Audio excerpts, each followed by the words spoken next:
વડોદરા એરપોર્ટને ઉડાવી દેવાની ધમકી. ઓથોરિટીને મેલથી ધમકી મળતા અંદર CISF અને બહાર પોલીસનું ચેકિંગ. બોમ્બ ડોગ સ્ક્વોડની મદદ લેવાઈ. એક કારમાં ઇલેક્ટ્રિક ડિવાઇસ મળ્યું. વડોદરાના એરપોર્ટને બોમ્બથી ઉડાડી દેવાની ધમકીભર્યો મેલ એરપોર્ટ ઓથોરિટીને મળ્યો છે. એરપોર્ટ ઓથોરિટીને ધમકીભર્યો મેલ મળતા એરપોર્ટ તંત્ર દોડતું થયું છે. બોમ્બથી ઉડાડી દેવાની ધમકીને પગલે સ્થાનિક પોલીસને પણ જાણ કરવામાં આવી છે. પોલીસ અને CISF દ્વારા ચેકિંગ હાથ ધરવામાં આવ્યું છે. એરપોર્ટની અંદર બોમ્બ સ્ક્વોડ અને ડોગ સ્ક્વોડ દ્વારા પણ ચેકિંગ કરવામાં આવી રહ્યું છે. વડોદરા એરપોર્ટને બોમ્બથી ઉડાડી દેવાની ધમકીને પગલે પોલીસ કાફલો ખડકી દેવાયો છે. એરપોર્ટમાં પ્રવેશતા દરેક વાહનોનું ચેકિંગ કરવામાં આવી રહ્યું છે. હરણી પોલીસ સહિતની તપાસ એજન્સીઓ સક્રિય બની છે.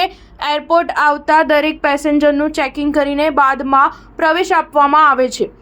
એરપોર્ટ પર સઘન ચેકિંગ હાથ ધરાયું છે. CISFના જવાનો દ્વારા એરપોર્ટની અંદર પણ સઘન ચેકિંગ કરવામાં આવી રહ્યું છે. એરપોર્ટ બહાર અંદર પ્રવેશતી કારોનું ચેકિંગ કરવામાં આવી રહ્યું હતું. આ દરમિયાન એક કારમાં ઇલેક્ટ્રિક ડિવાઇસ મળી આવતા કારને અંદર પ્રવેશ આપવામાં આવ્યો ન હતો. કાર ચાલકે એરપોર્ટના ગેટથી જ પાછો મોકલી દેવાયો હતો. બોમ્બ બ્લાસ્ટ કરવાની ધમકીને પગલે એરપોર્ટ પર પોલીસ અને CISF દ્વારા ચુસ્ત બંદોબસ્ત સાથે ચેકિંગ કરાઈ રહ્યું છે. આ દરમિયાન ફાયર બ્રિગેડની 2 ગાડીઓ પણ પહોંચી ગઈ છે.